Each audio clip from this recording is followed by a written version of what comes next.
Caring for Kids God's Way, a biblical counseling certificate program in child advocacy developed by the American Association of Christian Counselors through Light University. Your ministry is to be a Galatians 6:2 helper. Ours is to equip you with the highest level of advanced training from the world's leading Christian counselors. 24 experts teaming up to create the most comprehensive child studies curriculum for the personal classroom. May the Lord bless your study as you begin caring for kids God's way.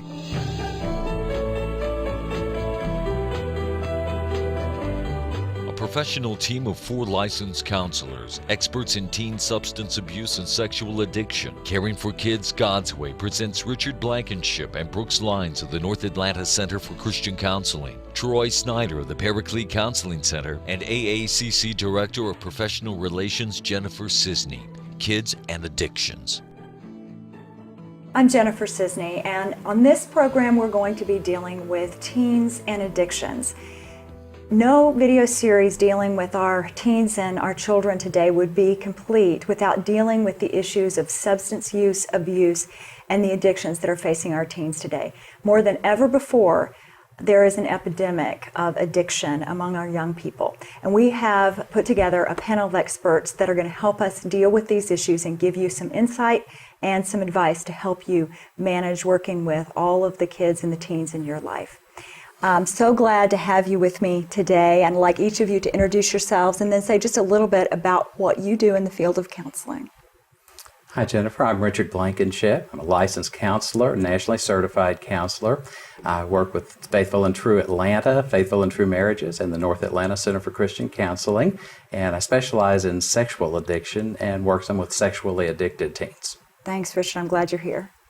Hey Jennifer, I'm Brooks Lines. I'm a licensed counselor, and I work also at the North Atlanta Center for Counseling and Psychiatry, and I work with a lot of teenagers and a lot of the same faithful and true addiction that Richard does. And I hear you have a lot of experience working with teens. Is that right, Brooks? I have been exposed to a lot of teens. Great. Hey Jennifer, I'm Troy Snyder. I'm also a licensed counselor here in the state of Georgia, and I work for Paraclete Counseling Center. I've been with them for 8 years. And my primary goal for counseling is working with adolescent teens with substance abuse, sexual addiction, and any form of addiction. Well, again, I'm glad that you're here. I think this is going to be a very important discussion that we're going to have today. Let's start out by just talking about what is going on in the youth culture today with our kids, with our teens. What are the biggest concerns? What are the issues? I know I hear a lot in the media about how the use of alcohol, of drugs, and the incidence of addiction is just increasing on a daily basis. I think as we've seen methamphetamine grow and it's become so easy to make, it's become a drug of choice not only for the youth, for adults, and it's just extremely prevalent in our culture. So we see a lot of that among teens. We also see a lot of sexual addiction, addictions to internet pornography. We're now seeing internet gambling, video game addictions begin to take place. So there's a variety of substance abuse and behavioral addictions that are now taking place in youth culture. Wow, a lot of things then that we have to be on the lookout for that are dangers to our young people. Also, along with the sexual addiction and the gambling addiction and everything on the internet in and of itself has opened up an ability and accessibility for kids to learn about different drugs and different opportunities and how to make them and how to use them. And also it creates such a kind of a group concept that if they hear from one teen, say in Minnesota, is doing this, they feel connected because they've chatted with them, so they'll try it themselves. No big deal. So the internet has also been,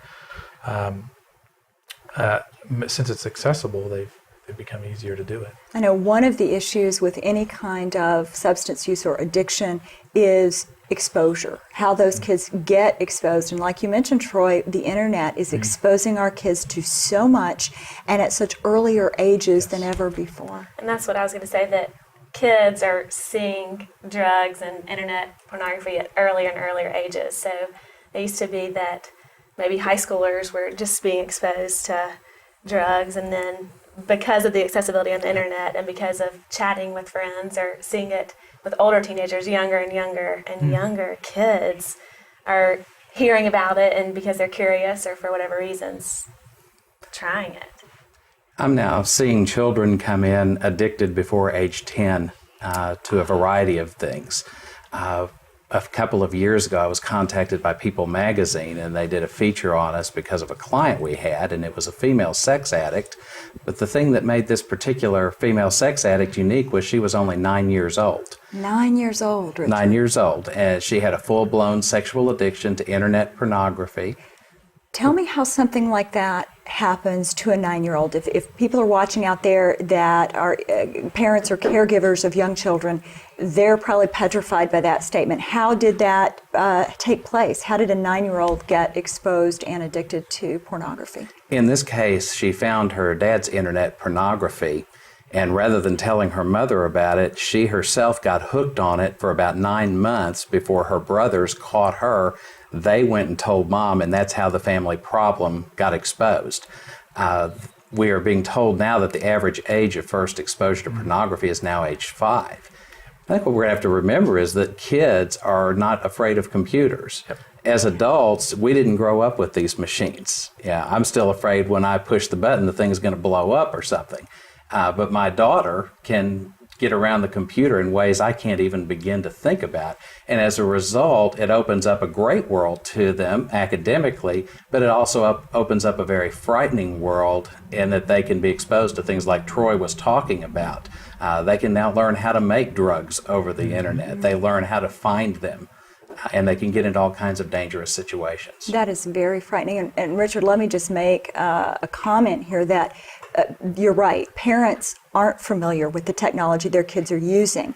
And that very thing makes them really unable to spot the dangers and maybe not be aware of what their kids are doing on the computer and on the internet. Yeah, one of my practices is when new clients come in, whether gaming addiction, whether sexual addiction, whether looking at live journals and MySpace and things like that to get information, I encourage the child and the parent to make it purposeful for what you're doing. Set time limits. Know what you're doing. Know what your kids are doing. Parents these days are no different than parents years ago, where they had the TV as the babysitter, and now that the internet is becoming the babysitter. But it's far more dangerous. You know, on any given cable TV, you can have 250 channels. On the internet, it's unlimited number of things that you can get involved with. So we need to they don't necessarily have to know all the technology behind it, but they can be purposeful about what they do and spend time with their kids. It can really be an enriching experience for the parents, and also knowing what their kids are doing. How early are you seeing kids that deal with either substance abuse or even addiction? What are the ages we're looking at with drugs or alcohol? I've seen them in junior high years coming in for treatment. They're reporting exposures much, much earlier than that. Mm-hmm. So we're talking about children, not even teenagers, Children, but yes. children. How are they getting exposed? Obviously, we've talked about the internet, but when it comes to alcohol, doesn't that pretty much have to be in the home, or not necessarily? I think that a lot of times kids are exposed in their own home from their parents, or they watch it on TV and then they find it in their house. But I think that the patterns that I see the most are kids modeling what their own parents are doing, or older siblings, or older friends. But the young ones see it in their house. So that says we should really be careful about our own consumption of alcoholic beverages, use of drugs, anything like that in front of children. Right. Yeah. What are your thoughts about talking to kids about these things? If we're talking about kids that are 5, 6, 7, 8, 9, 10 years old being exposed to these things, at what point do the parents and caregivers begin to have the conversations with kids? I'd say it's never too early.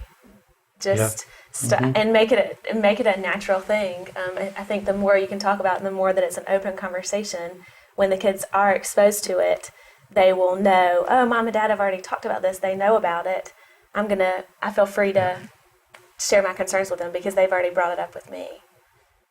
Yeah. Others in this series have talked about the fact that for kids and teenagers, their brains are not fully developed. And so they are not prepared, I'm sure, to handle any of these things, whether it's alcohols or drugs or even, exposure to pornography. And I would guess that physiologically they're much more prone to addictions and these things becoming real life-controlling problems for them. Oh, absolutely. They're exposed to things before they're developmentally ready. They don't know how to integrate it. They don't know how to handle it. And as a result, it gets out of control very, very early. Let's talk about what kids may be particularly predisposed, or those kids that may be particularly vulnerable to dealing with any of these things we've been talking about. Are there maybe patterns that come in that you see of the kids that really have problems? Yeah, I think in my practice, what I've seen over the last years is issues of family conflict, issues with blended families, step-parenting issues. I've also seen just the amount of stress that parents are putting upon their children as far as achieving academically, the busyness from running to and from everywhere. Kids really aren't having the opportunities just to enjoy and relax in life at times. So those things create stress in their lives. Not only to add on top of that, the peer pressure and the identity things that they're trying to grab a hold of. So not only are we having the things from the old culture, we're having the new culture come in and just bombard them with stress and that kind of stuff. I agree with you that one of the main patterns is family conflict. And then kids not knowing how to deal with it. And so they go mask their emotions through some sort of addiction or some sort of substance or the internet. But if families are in conflict, the kids are going to experience it, and they're going to feel it, and they're going to act on that. They'll act it out. One of the things that we've talked about before has been some of the research that's out now on what they call overindulgent parents. And that's children who are being given everything on a silver platter. People who are, parents often say things like, I want to make sure I give my child everything I didn't have. And sometimes we forget to give our kids the things we did have in the process. A spoiled child, so to speak, is going to be very vulnerable as well, according to some of the latest research. So it sounds like there are a number of things in kids' lives that could lead them to maybe be vulnerable. And just like probably anyone of any age who gets involved in substance abuse, they're medicating their own pain. In any kind of addiction, we're medicating feelings that we don't know how to deal with, stress we don't know how to cope with, or painful situations in our life. But kids are even more vulnerable because they don't know how to even understand their emotions. They don't know how to articulate it. What are some steps that maybe adults in their life can do to help them if you do know a child in your life that has a stressful family situation? Their parents are going through a divorce. Perhaps there's been an illness in their family, or there has been a situation that you think, the kid may be reacting. What can adults do to intervene and maybe take some preventative action?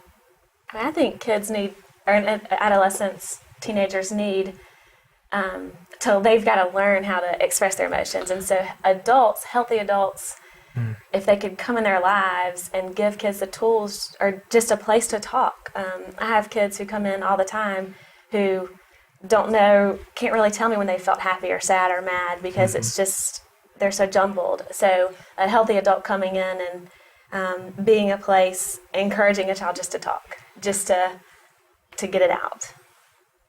So many of the adults that we see who are struggling with addiction issues talk about how they never had a place to talk or express themselves.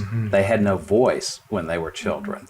And so they've learned how to medicate their traumas, and they continue those patterns into their adult years.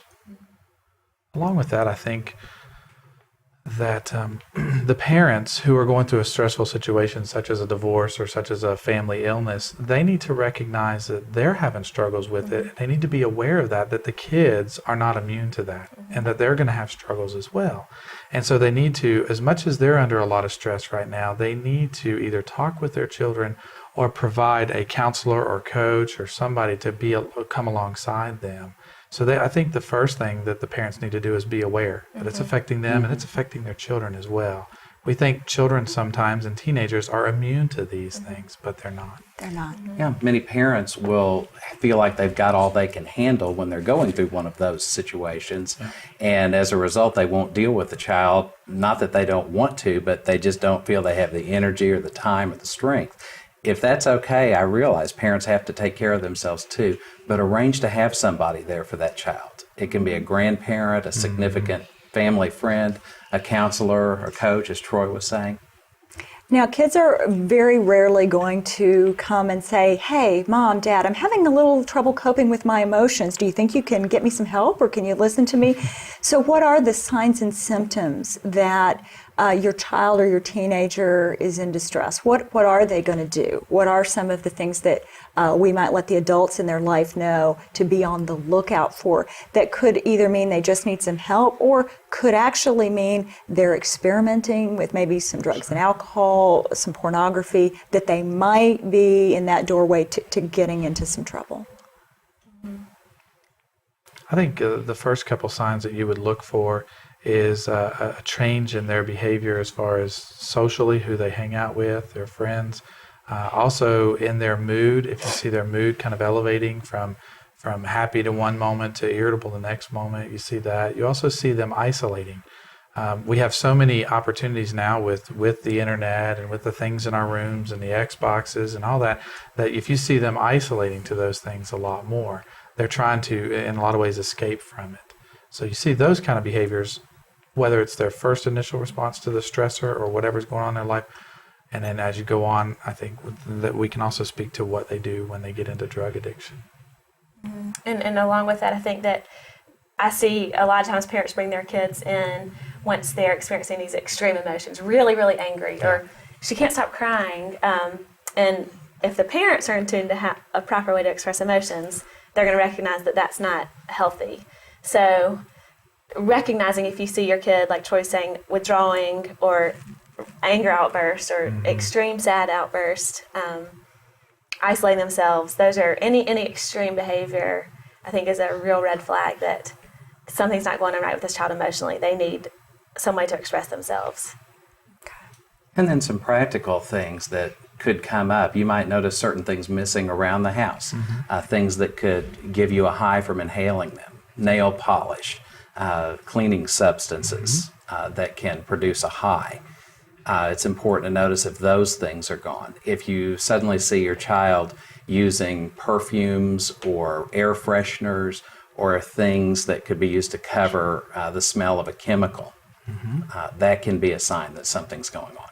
Now, see, Richard, I guess a lot of adults are probably in the place where they would not have even suspected things like nail polish or things that kids would inhale. Talk to me a little bit about the trends that are going on with youth using everyday household substances as mood altering.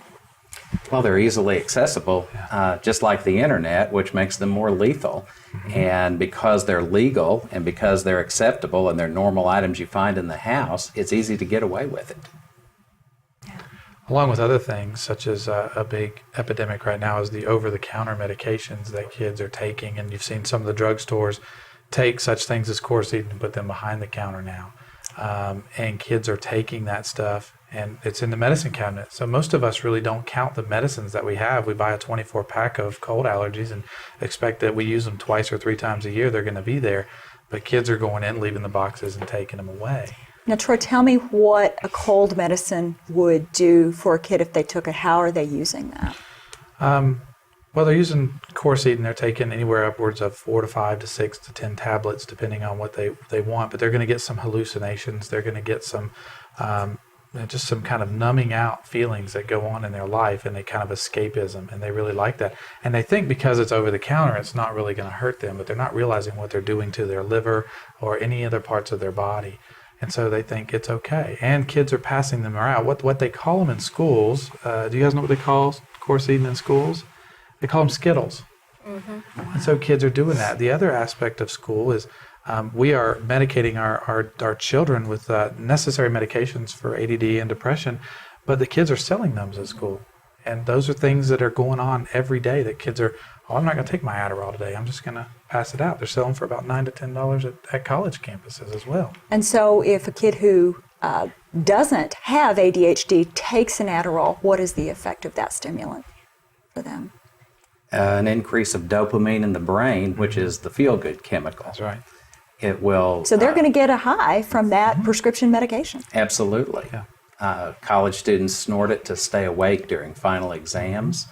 You mentioned over-the-counter drugs, the stay-awake pills. Yes. I know one that used to be out was Vivarin.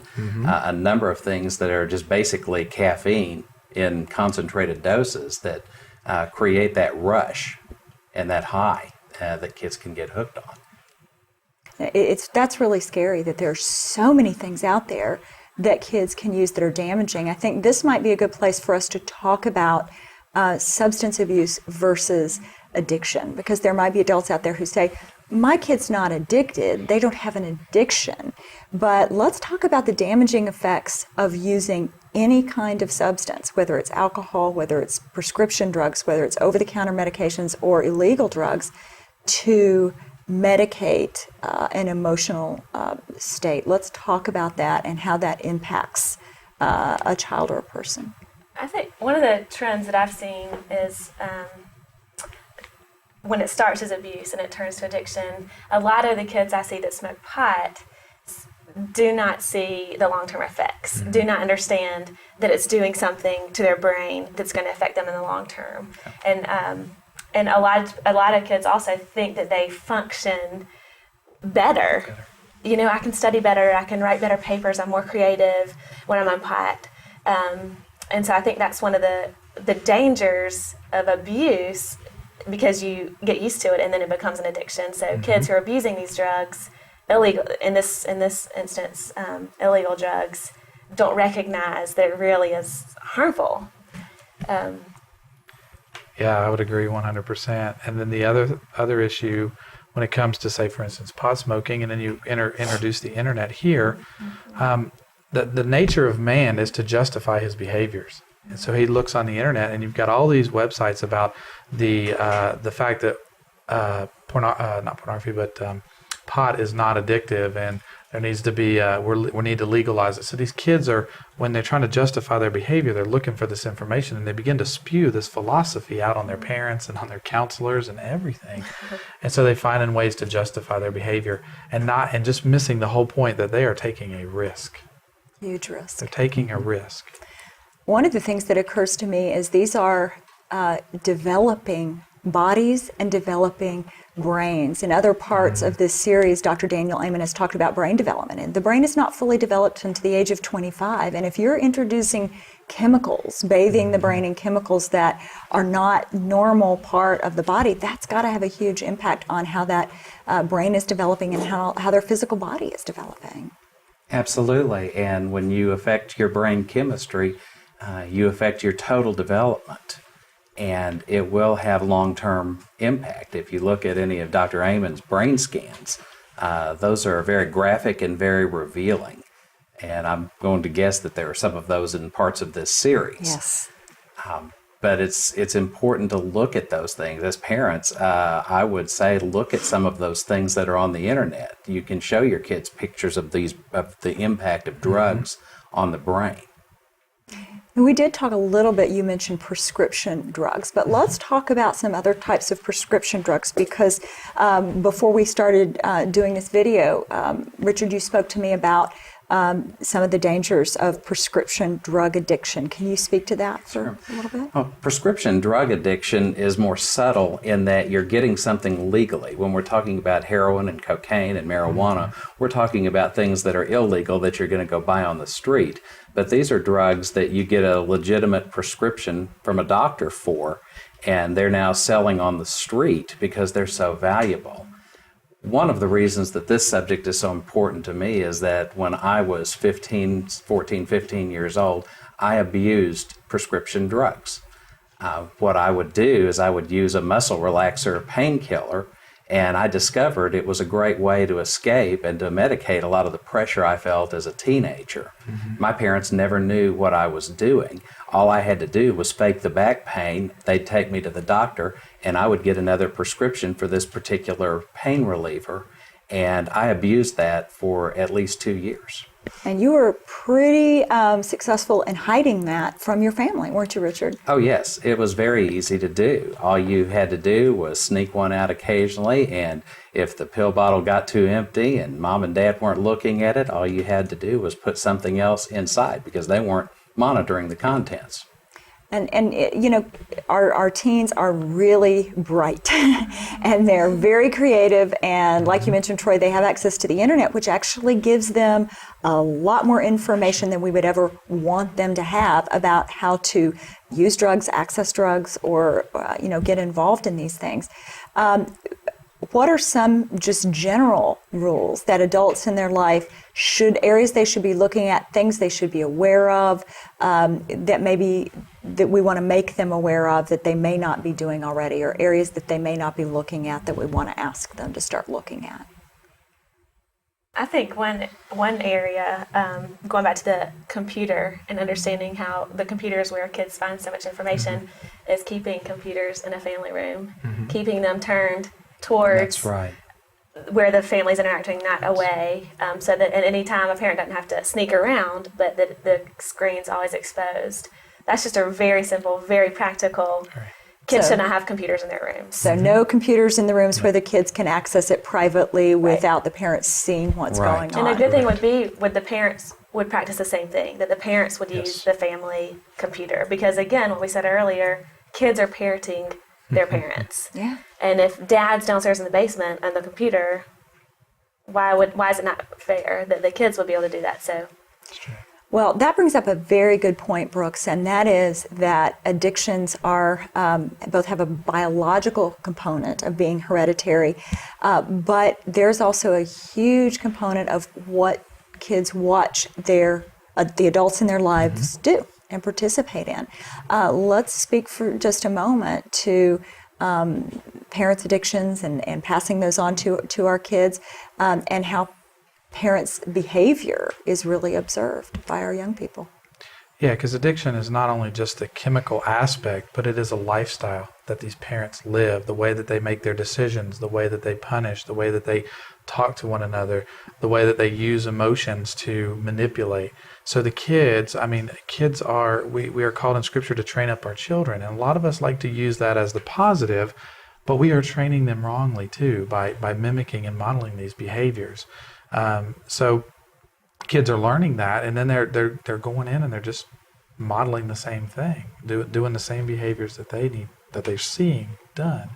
So the treatment for kids and their addictions, the parents need to get their addictions under control as well. Yeah. They need to seek the treatment. I have often had, and Richard probably would attest to this, and you would as well, I have young teenagers coming in whose father says he has a pornography addiction, and then I start pulling back the curtains, and he's doing it as well.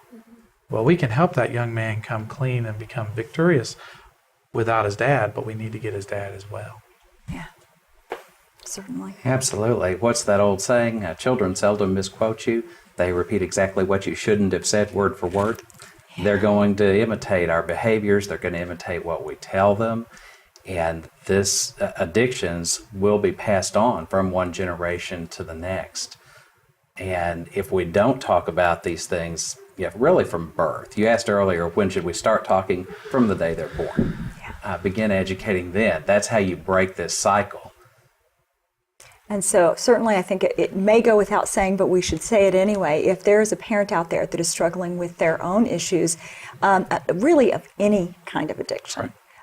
Whether it's drugs, alcohol, maybe it's cigarettes, maybe it's addiction to overeating, sexual addiction, pornography, gambling, any number of things, they're not going to be able to help their kids unless they get help for themselves first.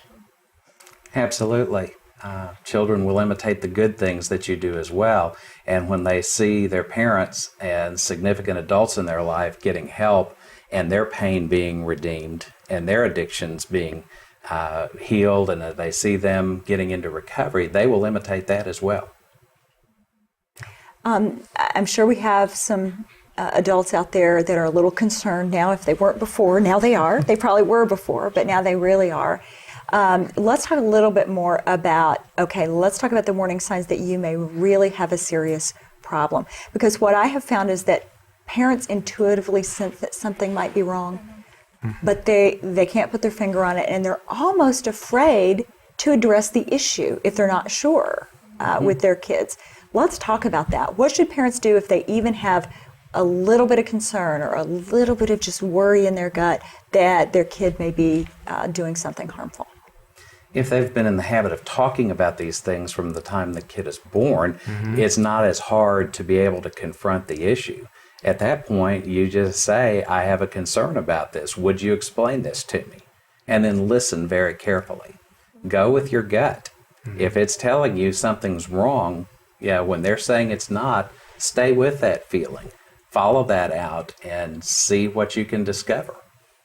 Should parents become detectives looking through their kids' things and looking in their rooms? Or would you suggest that the first thing to do is just to have an open discussion with your kids? I think to have an open discussion, because we've talked earlier about how parents train their children to do things, and if we're going to train them to be manipulative and deceitful, they're going to follow out the same thing. So we need to have that conversation with them. And you asked what the parent, if they're having that gut feeling, what should they do? They first should recognize that that's an issue and they've got to deal with it. They can't run away from it. They can't stick their head in the sand. And that's scary for a lot of parents and a lot of adult caregivers. Just getting into this area is pretty intimidating for them. They may not know what to say. What would the initial conversation be like? Do you want to mention specific things that you're concerned about? Or do you want to just say, hey, let's have a talk about alcohol, or let's have a talk about pornography? I would say you sit down and say, let's have a talk about pornography. Let's talk about drug use. Let's talk about alcohol abuse. And then when you make those conversations that are more a normal part of your lifestyle, it's much easier to have. You take the taboo away. Then people aren't afraid to raise the tough issues because it's a normal part of their dialogue.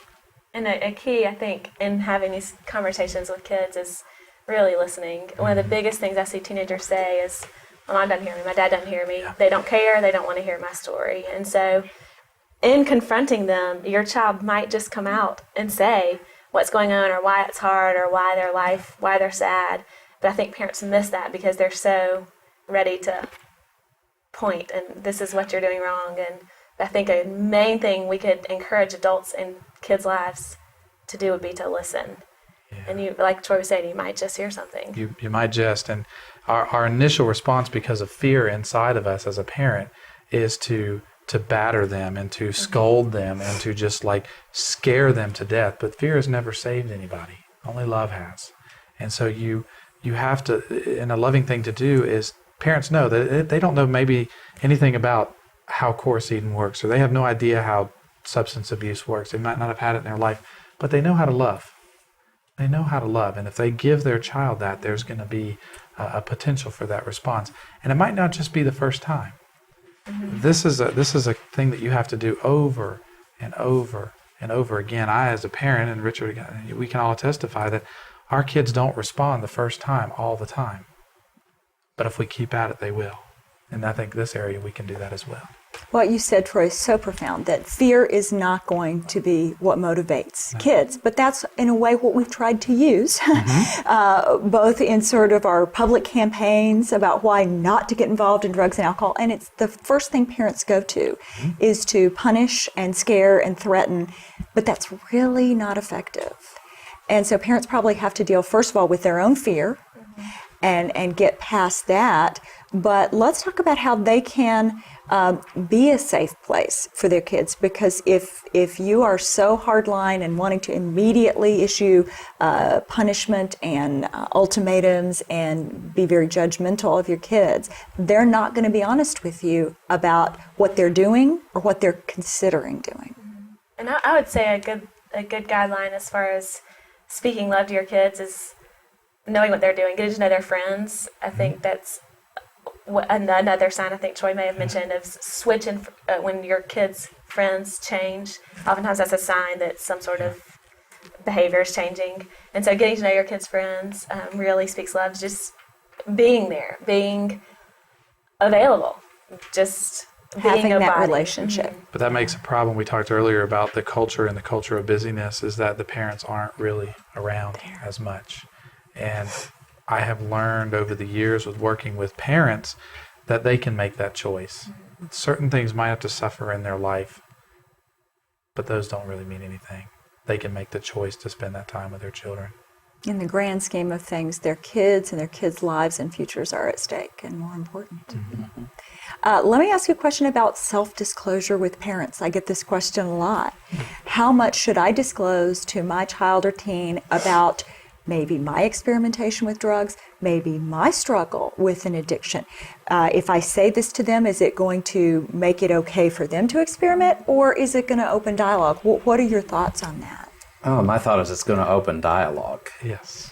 It's much better for the children to know that their parents are human. It may take you off of a pedestal, but that's okay because you're not touchable and you're not reachable when you're up on a pedestal. Yes. It will make you more real to your child. It gives you credibility. Yeah, it's saying to them, learn from my mistakes. You don't have to go make these. Yeah, make a different one. Yeah, don't pass on my mistakes to another generation. And the more open you are, the more likely the kids are to trust you and to come clean with you whenever they need to. And if you have experienced recovery and if you're working through it, the first step is to admit, but there's a whole lot of rest of the story coming up. And that's what I have parents sometimes who don't want to share their admission to their behavior because they really haven't worked through the rest of the story. So we have to work there. But when the ones who've worked through the rest of the story, they don't even ask that question because they begin to say, I've done this, but here's the story. That's part of their healing process. That's right. That's right. And again, kids will repeat the good stuff too and the good patterns. And when they hear about your recovery, it may help them understand why certain things have to be in place.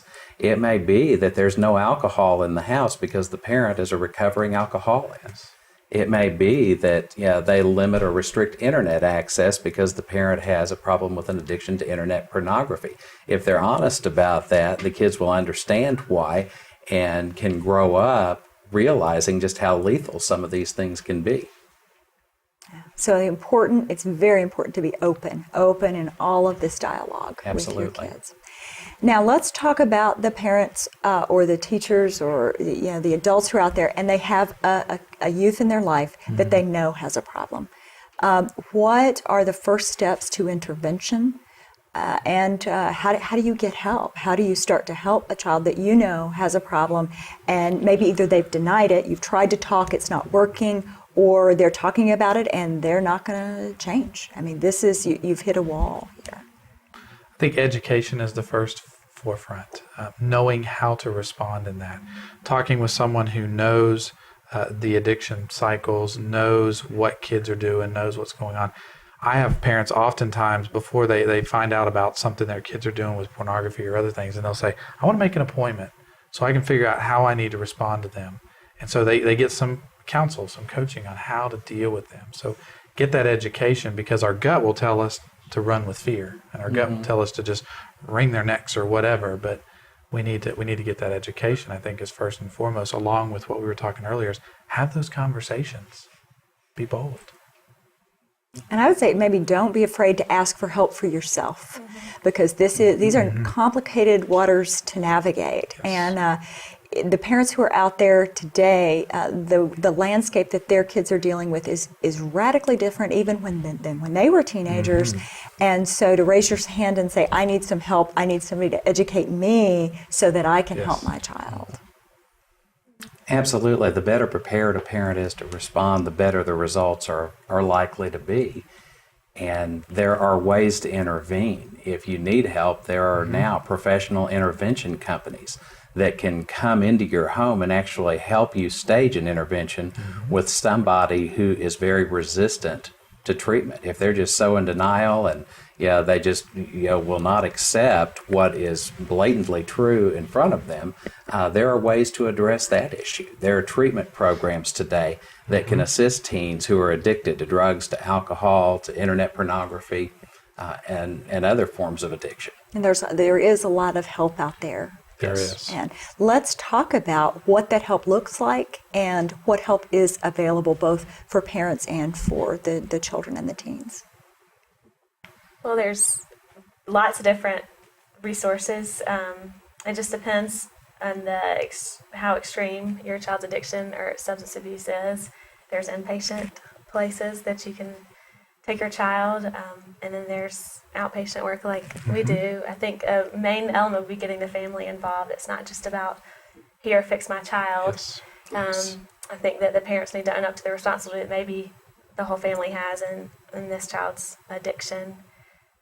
So I would encourage it to be a family thing. That is so right, Brooks. Whether it is, like you said, an outpatient visit to see a counselor or a radically intensive residential treatment program, or maybe something in between, the important thing is for people to know you don't bring the child in and say, here, fix them.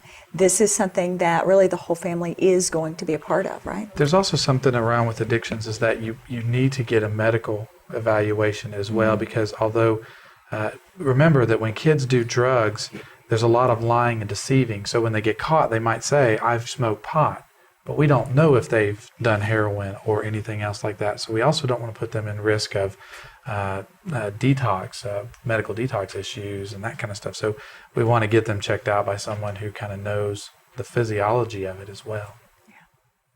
Absolutely. The physical impact on the brain is just overwhelming. It's profound with any kind of drug use, even with pornography use. I mean, we've now got brain images that show that the brain ingests pornography just like it does crack cocaine. The brain scans look very similar. So physiologically, there are all kinds of changes going on.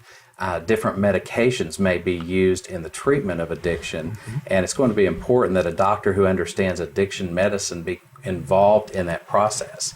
Sometimes the drugs, for example, that are used to treat attention deficit can have very negative interactions with things like marijuana, and you can end up with drug-induced psychosis that will take place. So it's very important to have a doctor who understands the impact of addiction to be able to do an evaluation like that because of all the neurochemical changes. So it sounds like there really needs to be a team in place that's going to help the family with everything that they need. What about the church? What role does the church play, or can the church play in helping our youth with these issues?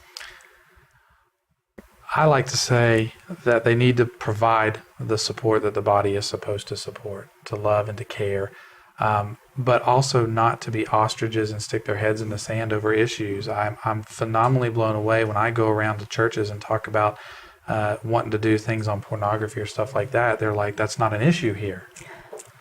And so they're uneducated, and then everybody's kind of going wild on it. And so I think the church can be aware and not think, oh, that's a taboo world issue. They need to take it in and realize it's a real issue so they can minister to those people and not make them feel like that they're outsiders or they're so shamed that they can't come in. You mean this is happening with our Christian youth as well as Yes, all it the is. secular youth? Well, sexual addiction particularly, pornography, is definitely the Christian's drug of choice. I just recently did a sexual addiction workshop at a 7,000 member church out in Texas, and we could not get but 2 of their members to show up because they didn't believe this was a problem. What we're finding out is that it is affecting a vast majority of people in the church. A couple of weeks ago, I did a speech at a men's ministry conference for 1,100 men. And after I was done speaking, someone got up and said, raise your hand if you're struggling any with internet pornography. And 60% of the men raised their hands. And this was in a church building. And that's amazing that they would even raise their hand. How many more are struggling and wouldn't have raised their hand? So if 60% raised their hand, how many of the rest were hiding it? So this is a sounds problem. epidemic. It is epidemic levels in the pews at our churches. Most of our clients come from churches, and they are struggling with various forms of addiction. And I like the way you said it, that in our Christian culture, the drug of choice for Christian teens is pornography. Wow. Let's talk a little bit about the fact that of the adults that we know that have sexual addiction, that maybe struggled with alcohol or substance abuse, drug use, gambling addictions, what percentage of those would you just estimate started when they were children or teens? The roots of that problem. It'd be hard to put a number on it, But but it's it would be pretty pretty high. significant. Yeah. Almost every person that I have talked to that has an addiction story, it doesn't start when they're 35 or 40 years old. Most of them, it started either when they were small children, 5, 6, 7, 8 years old, or in their teen years, that they can trace back the roots and the beginnings of their problems to that time period. Yeah.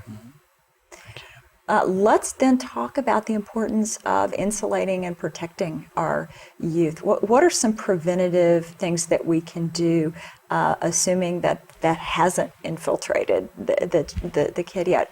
We did talk about certainly having those conversations. That's the number one thing you can do to insulate. And that would be educating them, right? Yes, educating them.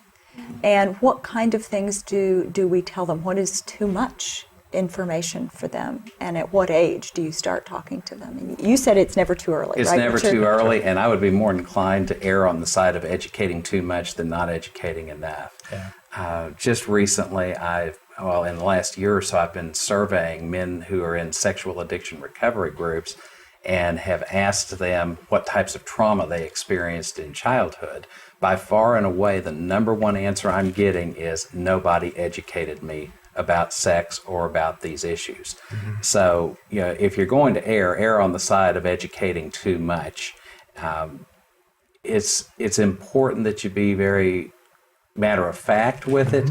Don't be shameful, because shame's going to fuel the cycle of addiction. That's right. And so the more open you are, that's your best weapon against this. After you have done that, if you still run into problems, because you can, the reality of it is we educate kids all the time who still make choices to go out and use and self-medicate in different ways.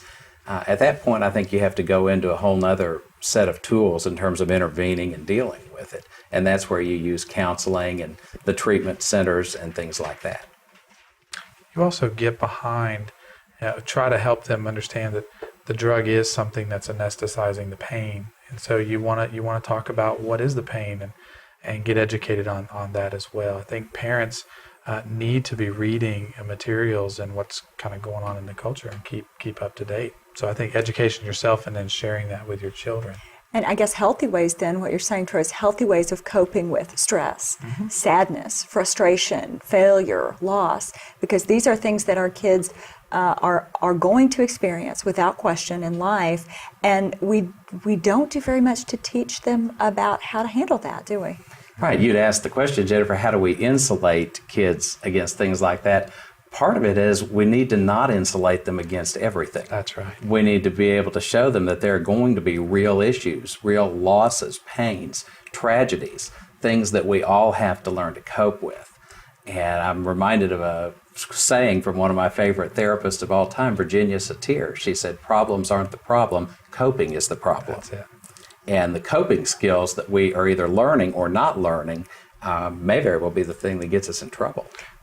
We have found that parents now not are erring on the side of they're erring on the side of rescuing their children from walking through pain. I read an article about 9 months ago in the Atlanta Journal about a parent who was still consulting with their child's graduate school counselor about their grades. And that's an element of they're in there rescuing them. They're not letting them deal with just real life healthy issues, failures and different things like that. And they're rescuing them so when the kid gets to a point where they have the problem, they don't know what to do. They don't have any tools in their belt. Somebody's been taking care of it for them all Somebody's their taking life. care of it. Yeah, and I think that's where we're erring on our culture right now, where we're erring on that side a lot. And so if I'm a Christian parent and I send my kid to either a Christian school or maybe I even homeschool them, you mean my kid might still be at risk? Definitely, they are still at risk. There's a very popular Christian school in the area that I live in, and I have seen a huge drug culture flourish within that school, as well as pornography. I recall when I was in undergraduate school, we had a student at this private Christian college who had made enough money selling drugs at this Christian high school to finance his Christian education in college. Wow. And if you know what college tuition is like these days, that's a lot of drug money. That's a lot of money. Thank you guys so much. I think this has been some wonderful information. Any last comments from any of you that you would like to give to the people watching who have leadership roles with kids? Maybe their parents, their coaches, their teachers. They really have a central role in the life of our kids. The last thing I would say is, as far as insulating these kids, is relationships. Have not even pointed conversations about drugs or sex or abuse, but have relationships with these kids. As Troy was saying earlier, the busyness of society and our culture, stop and get to know them. I mean, they're longing for that, and I think that's why they're turning to all these other unhealthy things. But I think that's a key element that will help turn this culture around from addiction. I would say that remember that the pain is real. What they are medicating, be it with substance addiction, behavioral addictions, it's to medicate real pain. They need to have legitimate ways to meet legitimate needs. And if you're not facing and addressing those issues, then the pain will continue to scream out, and they will medicate it or cope with it either in a healthy way or in an unhealthy way. Parents, God seems to give us the ability to forget just how bad it really was when we were that age. People often say your teen years are the best years of your lives. That's a myth. They're a nightmare. I know for me, especially when I was abusing prescription medicine, it was to medicate pain. It wasn't to rebel. It was for the purpose of trying to feel better and to try to cope with what was going on in the school system and relationships there. So please take their pain seriously. Get them the help they need. Teach them legitimate coping skills so that they won't have to turn to an addiction to survive. I would concur with all of that, and along with that, that we need to pray for our children and pray with them. And when we talk about prayer, we talk about praying really, asking God to be merciful when it comes to the struggle of pornography, when it comes to the struggle of drug abuse, to have the parents and the children pray earnestly for God to have mercy upon them and help them deal with their issues. We do not want to leave that aspect out. Thank you guys very much.